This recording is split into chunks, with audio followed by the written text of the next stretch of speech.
NFL fans, welcome to another late Monday night edition of the No Cap Recap, where we being myself, Big G and Pay, both who not here or who are not here tonight. Pay is doing Chicago Bears post game. If it's post game as short as it should be, he should be here rather quickly. Not a lot to talk about. Big G, trash Wi-Fi problems. But those of you that are joining us on the Know It Alls YouTube channel and listening on FFSN audio podcast to the No Cap Recap, we appreciate you for joining us. We appreciate you for listening. I'm your boy Tate in the building. And as this is a solo gig tonight, I'm going to work smarter, not harder. I'm going to get in and get this thing started. Let's say shout out to the generals in the live chat. Afton in the building. Afton, homie. It's a homie. It's a homie here. No homies yet tonight. Gavin Anthony in the building. If LeBron goes to the Warriors, I will pull my hair out. It is possible. I've heard the rumors, Gavin, man. I mean, I don't know how I feel about that. I mean, good for LeBron and Steph. They brought the gold home in the Olympics together. Maybe they can bring a championship back to Golden State. It'd be interesting to see. It'd be number 5 for both of them as far as championships go. They're both two of the all-time greats. They're old, though. I don't know. We'll see how that goes down. Afton, you corrected yourself. You're right. Or just Tate. Just Tate. Absolutely right. Solo flying. Gavin. Afton waves at you high. So, thank you guys for being here. Let's go ahead and get to it real quick. I'm watching the end of the Atlanta Raiders game. Falcons, Raiders, really not much to talk about. It looks like currently the Raiders have 2 seconds left on the clock. They're at the 35-yard line. Hail Mary time, 15-9. Aiden O'Connell throws up one. Intercepted. This is a bad play, really. You probably should just knock that down, but Atlanta got the interception. So if you're playing Atlanta's defense in fantasy, that's a bonus for you. But bruh, man, what's up, man? Welcome to the building. The homie, the one, the only, the governor, my boy, my homie, Claude in the building. What's up, Claude? Hey, man, I'm still rooting for our Penn State this weekend, man. Rooting for Penn State. So let's all Big Ten, man. Let's just do what the Big Ten needs to do. Mr. Woodsy in the building. So, let's get started real quick, man. Like I said, I'm not gonna take a lot of your time up. This will be a quicker show tonight, without the yapping of Big G and whatever his Pay does. Pay's definitely a frustrated Chicago sports fan right now. The Bulls are trash. The Bears are trash. Cubs didn't do nothing this year, so he's been frustrated all year. Unlike myself, Steeler fan, playoffs. Ohio State fan, playoffs. Cleveland Cavalier fan, best team in the league.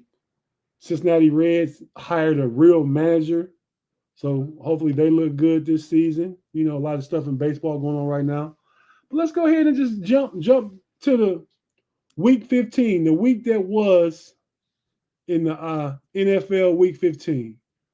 Let's start out with the games tonight. We got the Monday night games.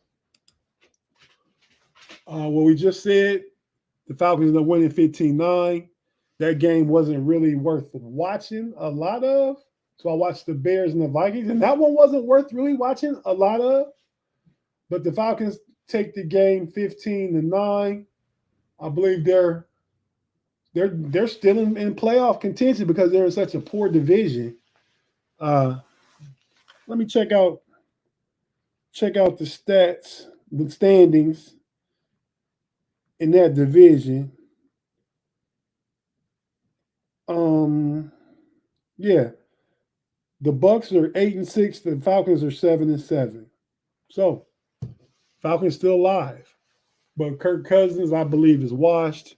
The Raiders are the worst team in the NFL. The Raiders didn't want to win that game. They want to stay in the Shador Sanders Bowl with the Giants. So he'll probably be going to one of those two teams. I think the Falcons need to go ahead and play Michael Penix. But they got so much money invested in Kirk Cousins that, and they're still in contention for a playoff berth, so they don't want to go to the rookie. If they were 7-7 and didn't have a chance at the playoffs, I think Penix would be playing. But politics, money matters, so that gets involved. Let's go to the first Monday night game now. The Bears 12, the Vikings 30. The Bears fall to 4-10. Big trash, Pay. Big trash. They were 4-2 at one point. They gave against the Commanders that Hail Mary game. That sent the whole season downhill. There was talk on the Monday Night Football broadcast between Troy Aikman and Joe Buck about potential trade. The Bears trade their first round pick, which will be a good pick, which will be like probably top 5 or 6 for Kyle Shanahan if the Niners are being interested. I think both teams should be interested in that deal. The Bears need a coach with good head coaching experience and good offensive experience that can tap into Caleb. I bring about some of the things you want to see in quarterback development. And the 49ers need to hit the reset button. They're paying too many old players a lot of money. So I think it works for both teams. The Vikings, 30 points. Sam Darnold, he played all right. I don't think Sam Darnold is. I think they might give him a 2-year, $50 million contract or something. I don't think he's the guy, though. I think a team, if he'll become a free agent, if they pay him something crazy, that would be crazy. I think he still shows signs of the old Sam Darnold. So, I'm not necessarily I'm not a fan of Sam Darnold, but I'm not necessarily, a fan of him where I would pay him big money going forward. Mr. Woodsey says Darnold will get paid money this offseason. He will. It just depends on how much. He will get money, though. You're absolutely right about that. I think he made $10 million this year. He'll make more than that moving forward. But should it be 30, 35 million? I don't think so. Don't mean it's not right. We'll see. Vikings and Lions are tied for the division. That's true. If they both went out, well, they both can't win out all their games. They play each other. I believe it's all right. Lions won the first one. So if it's a tie, if the Lions lose to the Vikings and the Vikings lose another one of their last 2 games, so they split their season series, and they both finish with the same record. At this point, would be 13-3 would be the only way it could be tied.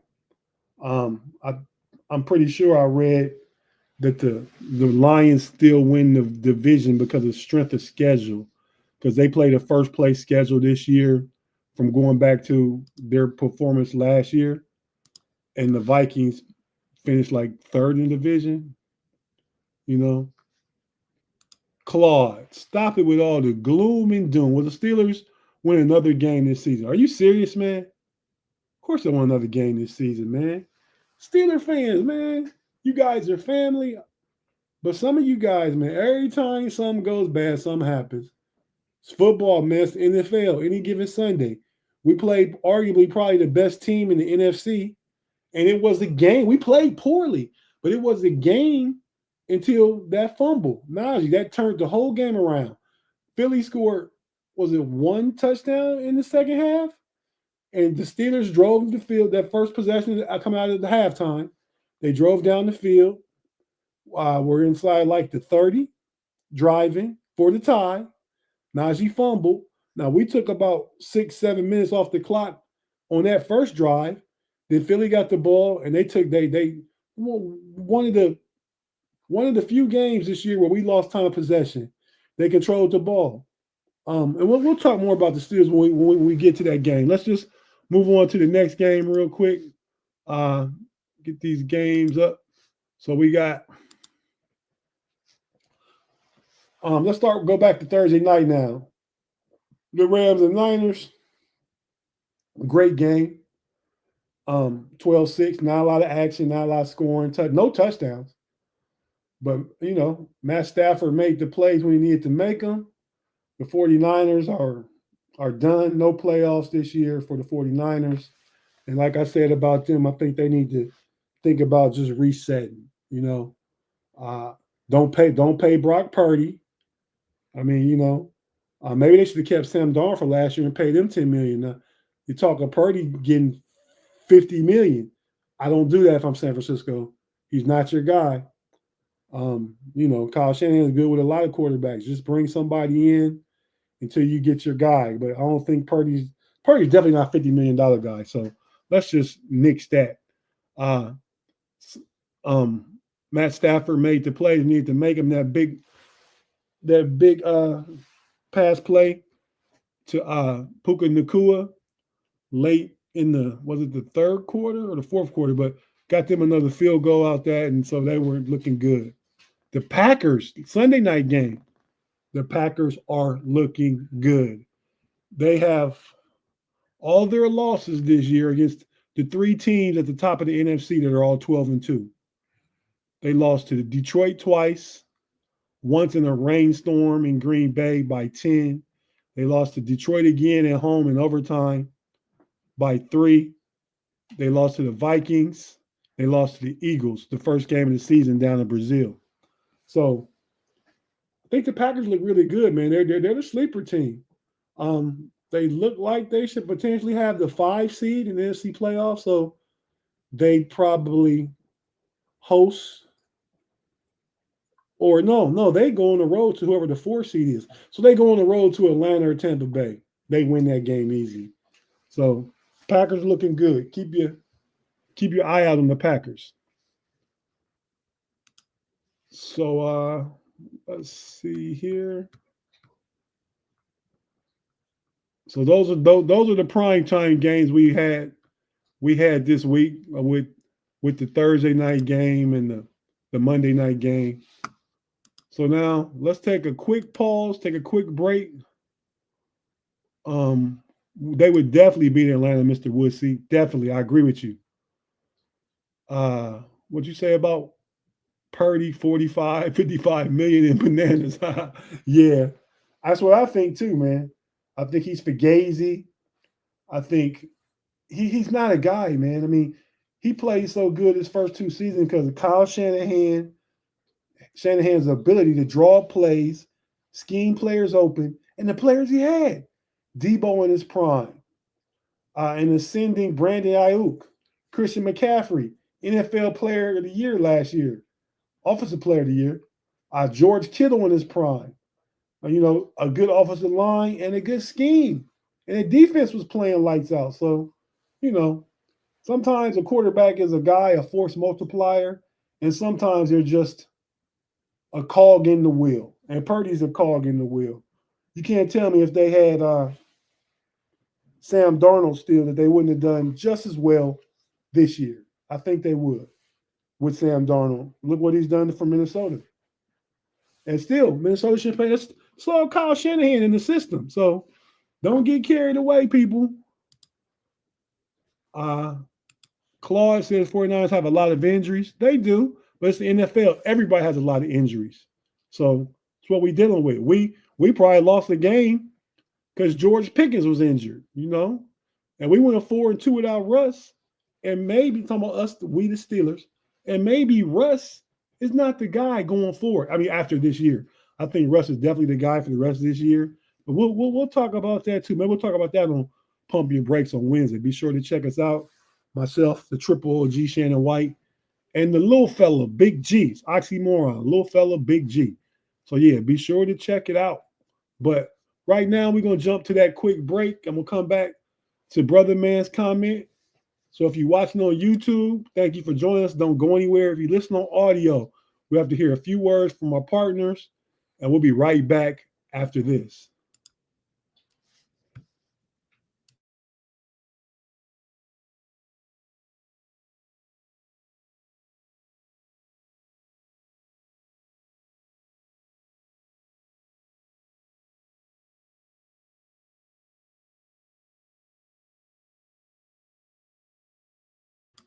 And we're back on a no cap recap with the not the homies, with the homie, your boy Tate in the building. Never let you down. These jokers, man, the homies, they my homies, man. But outside when I was in the hospital, and I was on the show from the hospital, remember that.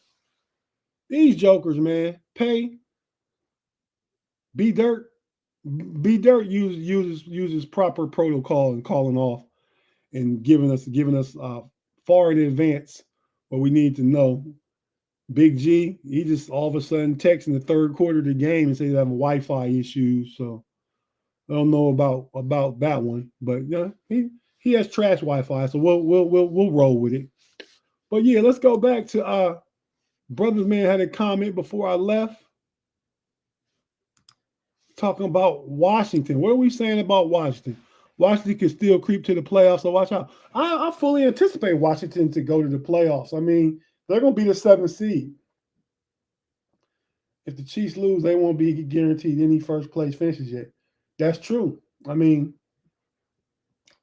the Chiefs, if Patrick Mahomes sits out, I'm not sure who they play this week.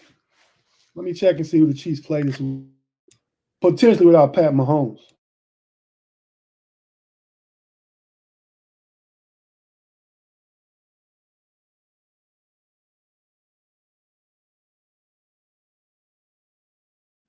Oh, yeah, they play C.J. Stroud and the Texans this week.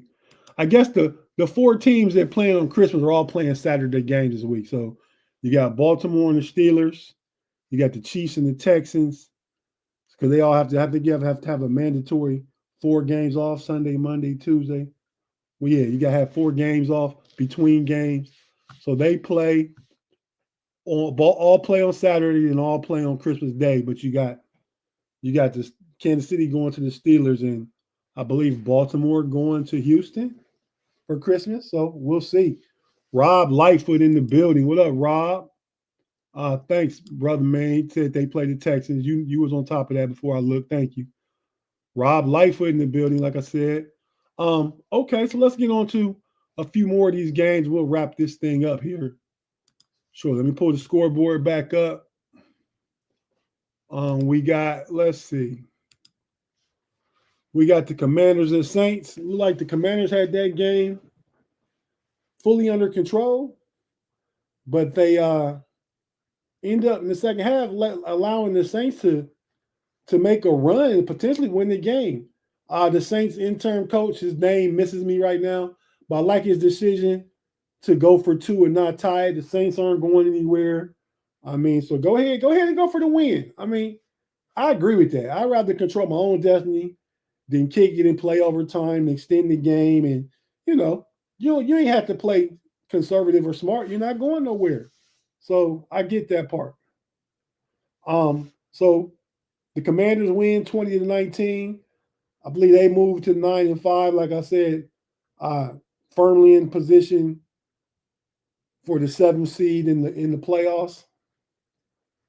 Yeah, and the Saints are going to get a top 5 or 6 pick in the NFL draft. After starting 2, they like the best team in the NFL the first 2 weeks.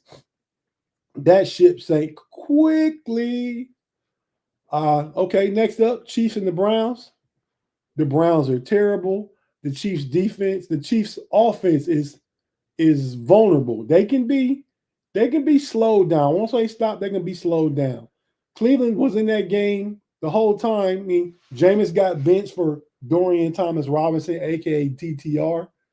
But the Browns still could have been it. Their defense played the Chiefs well.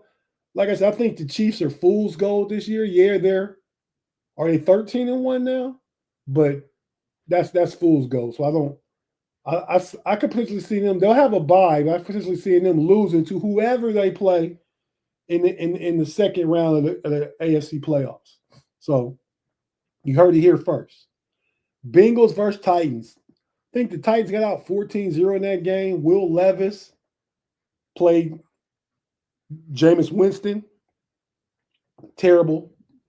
The Bengals ended up winning. Joe Burrow gets out. The Bengals scored 30 like it's scoring 14 points. They automatic 30. The Titans, 27 points went to our old buddy Mason Rudolph. Mason came in, put some points on the board, threw like a 30-yard touchdown pass the last play of the game. Didn't matter much, but Mason was named the starter moving forward today. So good for Mason. It's a good opportunity for him. It's what he wanted when he left Pittsburgh. If he can show something going into the end of this season and show something for next year, he could potentially have an opportunity to compete for the job next year with Will Levis. I think the Titans are good enough that they won't spend an early pick on a quarterback because they'll be picking probably like 10, 12, something like that. So I don't see them spending a first round pick on a quarterback. Don't mean they won't draft somebody in the later round, second or third, but so I look for a competition between Mason and Will Levis next season, especially if Mason plays well, like he did the last 3 games for the Steelers last year. Moving on to the next game, the Dolphins visit the Texans. The Texans get a 20-12 win. Tua had went 204 attempts with no interceptions. He throws one in like 4 or 5 passes later. He throws another, kind of put the Dolphins out the game. The Texans do enough with their defense and their running game to go ahead and get out of there, to get out of their stadium with a 20-12 victory. So they're in first place in the AFC South, which I think is probably the worst division on the AFC side. But they're on the fourth place because they're a division leader, so they be a 4th seed. That's right now. I think they'd be playing Baltimore if the playoffs start today. The Ravens and Giants. It was a warm up game for the Ravens. For this game Saturday coming up against the Steelers. The Giants aren't that good. Danny DeVito got hurt. They went to their 3rd string quarterback. They were just bad. The Giants are in the Shedeur Sanders Bowl. The Ravens moved to 9-5. They Lamar Jackson had 290 yards, like 50 or 60 rushing yards, and threw for 5 touchdowns yesterday. If he goes on a winning streak, could he creep back in the MVP race? But Josh Allen and Saquon are already 1-2 as I see it right now. Lamar Jackson could creep, though, if he gets some wins under his belt these next couple weeks. The Jets and Jags. Not a fan of the Jets at all. The Jags played tough. With the Jets, Devontae Adams blew up yesterday, like 9 catches, 198 yards, 2 touchdowns, mostly all in the second half. Dude blew up yesterday. I think Aaron Rodgers has a false sense of thinking he got his swagger back. I don't know that he did. I still think he's a cancer on the team. And the Jets could be fooled by this performance to let him come back next year. I think that would be a big mistake for them. But we'll see. Neither this is the what I call it, the NBC Bowl.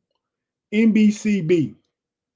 Nobody cares bowl. That's what that is, the Jets versus Jaguars. Another NBCB. Nobody cares bowls. The Cowboys versus the Panthers. Bryce Young came back down to earth yesterday. They never were really in the game. Dallas defense played well. Cooper Rush threw 3 touchdown passes yesterday. Had a big game. Good for him. This one was a surprise to me.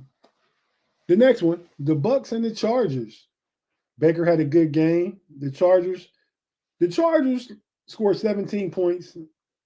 Justin Herbert's their quarterback. We know that. They need to spend 2 of their first 3 draft picks on skilled players on offense. Be it 2 receivers, be it a running back and a receiver, be it tight end. They need to get Justin Herbert skilled players. They let Keenan Allen go at the end of last year. Mike Williams go, who's with the Steelers now. So that really wasn't he didn't have the weapons the juice to go. So now they play the Broncos. The Broncos coming off a win against the Colts Thursday Night Football on Amazon, and that's an important game now. I think the Broncos are 9-5 and the Chargers are 8-6. So that's a huge game. The Broncos host the Colts. They get the win. The defense plays really good. Colts, Anthony Richardson still a project. We'll see how that turns out in the offseason. I think they're going the right direction. He didn't have much playing time in college at Florida. So, we'll see though. The Cardinals versus the Pats. Pats, another bad season. I'm not sure what they fell to. Are they like 4-11? 4-11, I believe. Cardinals, they don't look so great either. They're in that terrible NFC West. But everybody's still alive in the NFC West. Seattle lost last night. The Rams won, and the Cardinals won. So I think the three of those teams are within one game of each other. San Francisco is up there in record. I think they might be 6-8, but they've lost too many division games already to even try and factor into that equation of winning the division. The Bills Lions. This was a really good game. I saw where the over under on something I was watching was what they scored collective 55 points. This is the highest scoring game in the NFL this year. 48-42. 90 points put on the board. It was before that was the Bengals Steelers a few weeks ago. It was 44-38, I think. So they certainly passed that number by. Josh Allen looked good again.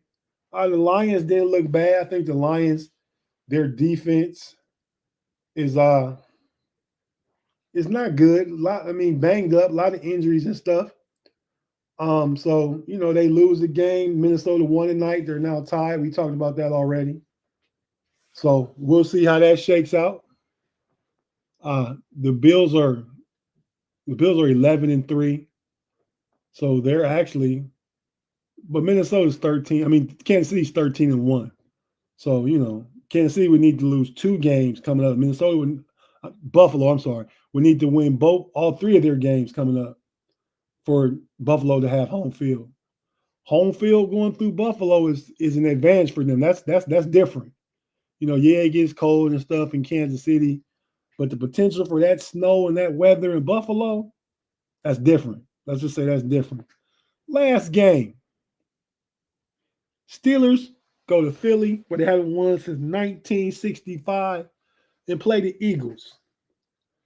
Steelers played terrible. If you watched any Steeler podcast or news or anything like that today, you heard it from some of the players. You heard it from Mike Tomlin in his press conference today, which is a day early. Instead of Tomlin Tuesday, it was Monday because they played Saturday. But they just played terrible in all phases.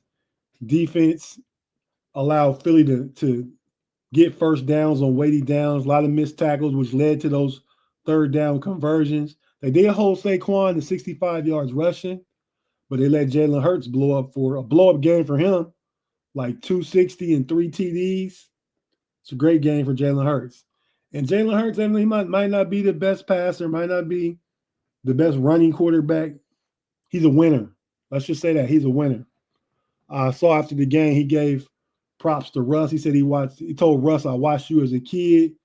He said, man, you opened so many doors. You started this. So shout out to Jalen Hurts for giving flowers to the big homie Russ, who inspired him and who he watched and kind of tried to model his game after. So shout out to Jalen Hurts. On the Steelers side, again, as bad as they played, Claude, Pittsburgh fans, keep in mind, they were in the game until that fumble. That fumble cost us a shot at the game. Like I said, Philly scored 1 touchdown after that, So it went up 27-13, and we couldn't do nothing offensively. Was what you saying, bro, man? You said Steelers defense was okay, but that fumble by Najee cost. It did cost us. I like Brian Flores better than Terrell Austin, but I mean, I don't think Tom Thibodeau going to fire Austin to hire Flores. And I like Flores a lot. That's why Minnesota defense is playing. I think Minnesota defense is like number 2 in the NFL this year so far. So yeah, I mean, I do agree with you there, Claude. But I don't know if it's a matter of should he kept because they had to. I mean, I don't know if they could. Steelers, our organization is kind of frugal sometimes. I don't know if they wanted to pay Terrell Austin to go to keep Flores and then pay him to be D coordinator. That's what I say that came down to. Okay, let's see what Rob Lightfoot is saying. Rob says, "Well, I like Fields a lot, but Russell Wilson is staying, so Fields has to go." See now, Rob, I kind of disagree with you there, man. I mean, I like what everything Russ is doing, but when you got a quarterback, or when you're trying to decide on a quarterback, Fields has a ton of upside, way more upside than Russ. We know what Russ is, and I'm a Russ fan. I've been a Russ fan since early Seattle days. But Fields has so much more upside. If you look at the game now, quarterbacks with mobility cause problems. If you look at the Steelers' losses this year, they lost to the Colts. They lost to Cleveland in a game that Jameis Winston was real mobile, scored a rushing touchdown. They lost to Dallas and Dak Prescott, not as mobile, but can manipulate the pocket. So, and the Colts, Anthony Richardson, even though at the end of the game, Joe Flacco came in, Richardson got them out to a 17-0 lead. I would like to see Fields had got opportunity to play more, but I guess he had the abdominal issue, so they had to take him out. I'd like to see what he could have done with the offense against a defense like Philly. Philly kind of boxed Russ in. They wanted to control the integrity of their rush lanes, not let Russ really roll out the pocket. And we forced Russ in the pocket. He's still short and little. And no, George Pickens was huge. No, George Pickens was definitely huge. We know that's a fact that allowed Philly to press up the defense, put like 7, 8 in the box, put Slay on who was the best receiver yesterday. I don't know who was it. Was it Calvin Austin? Was it Mike Williams? Put Slay on him, take that guy out the game with Slay, and shift the coverage to the other side and control the game. That's what they did. That's why the Steelers had such a terrible offensive performance. But so, yeah, I think it's a discussion to be had as far as Russ and Fields going forward next year. I think Russ absolutely deserves to play out the rest of this year. And if he can win a bowl or get deep in the playoffs, it's a discussion to be had. But I think we're seeing some of the limitations with Russ in certain games. That game against Cleveland when we lost. The game against Philly yesterday. Not saying it's Russ' fault. I don't agree with that. Just saying Fields is sitting a year behind Russ. Fields getting to get mentoring and tutelage from Russ and seeing how the offense opens up when you can throw the deep ball and all that. So we'll see. Claude says the O-line is soft. Philly has a really good defensive line, Claude. One of the top 2 or 3 in the league, I know. Jalen Carter, Jordan Davis, the kid they just got from Georgia last year on the edge, Josh Sweat. They got some players on that defensive line.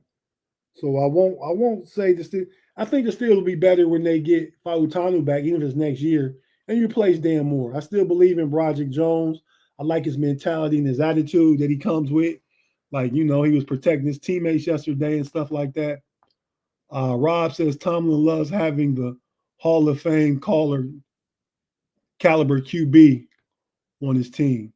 I think so, but when he old, he old. Russ just turned 36, which means he turned 37 next year. At some point, downhill is all you looking. You've been steadily climbing to the top, Russ. Russ made it there. Now he's going downhill though. So I'm just projecting forward, man. I think next year for the Steelers, you potentially have a new running back. You have a decision at quarterback, And I think they got to draft a receiver in one of the first 2 rounds, and maybe another defensive lineman. My thoughts right there. But yeah, let's get ready to wrap this thing up, man. Thank you guys for joining. Uh, if you haven't hit the like button yet, I don't got no algorithm signs. Hit the like button. We appreciate that. Claude, what'd you say, Claude? Tate, when are you going to realize that Terrell Austin is a terrible DC? I don't think he's terrible, Claude. I mean, I think Brian Flores is better. I don't think he's terrible, though. Terrible D coordinator is the Bengals defensive coordinator. I mean, there are terrible defensive coordinators out there. I mean, don't let the perfect be the enemy of the good. It's not perfect, but it's good, and it's won a lot of games over the years. So, I think we used to Dick LeBeau, Keith Butler.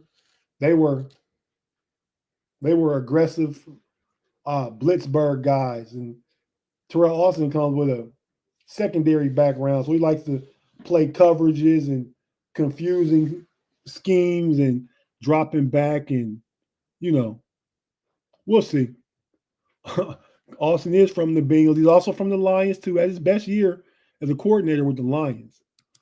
But yeah, let's go ahead and get ready to get out of here. Thanks for joining us on the joining up. So you saying us. Thanks for joining me, the homie Tate, on the No Cap Recap. Definitely appreciate you guys, everybody in the live chat. Like I said, be sure to hit that like button. And go ahead, if you haven't already, subscribe to the Know It Alls YouTube channel. We definitely appreciate it. Let me go ahead and, if I have it here, put up the QR code. So as we go out, I'm gonna leave this up. You can go ahead and take a picture of it, send it to a friend, tell them, hey, we got some cool group of guys with good content. And I don't just talk about Mod, Big G, and myself. I'm including Pay and B Dirt, and we got the new Command Time guys, the Washington Commanders FFSN guys on here, Command Time podcast. We do some stuff with some of the other podcasters on FFSN. Like I did a basketball show tonight with some of the other FFSN NBA podcasters, the Detroit Pistons guys, Chicago Bulls, and well, shout out to June and B Falls with the Bleachers and Speakers podcast on FFSN. Frustrated Chicago sports fan, the homie GQ was there. Pay wasn't there, but he's seeing one of his team on Frustrated Chicago sports fan. Myself, the Pacers podcast, the homie L. So yeah, just listen to the content, man. Support, subscribe. More importantly, like and subscribe. Those two things will do us a favor. Even if you can't listen to everything, you can like and subscribe, though. So we certainly appreciate you. And with that being said, like I said, I'm going to lead this up while the outro music plays. And we'll talk to you guys. You hear from me next on Wednesday night on the Pump Your Brakes podcast. Until then, peace.